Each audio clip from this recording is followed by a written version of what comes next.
నేను ఎప్పుడు రౌడీజో నాకు తెలియదు. నేను ఎప్పుడు కూడా హత్యలు చేయను. నాకు నమ్మకం లేదు. అయితే నమ్మకం కాదు, నా ప్రవృత్తి కాదు, నా జీవితంలో దానికి నేను పుట్టలేదు. అందుకే కొంతమంది అంటారు నువ్వు సౌమ్యుడివి, నువ్వు లాభం లేదు రాజకీయాలు. కానీ కాదు, నేను సౌమ్యుడిగానే ఉంటా. కానీ యాంటీ సోషల్ ఎలిమెంట్స్ పైన మాత్రం సింహ స్వప్నంగా ఉంటా. అది నా జీవితం. మీరు ఒకసారి ఆలోచించండి. తీవ్రవాదులు,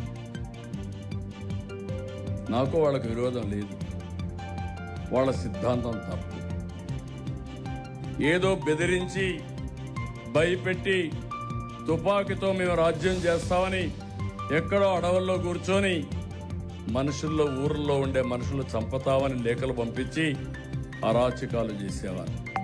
ఇది తప్పని చెప్పాను, లేదు.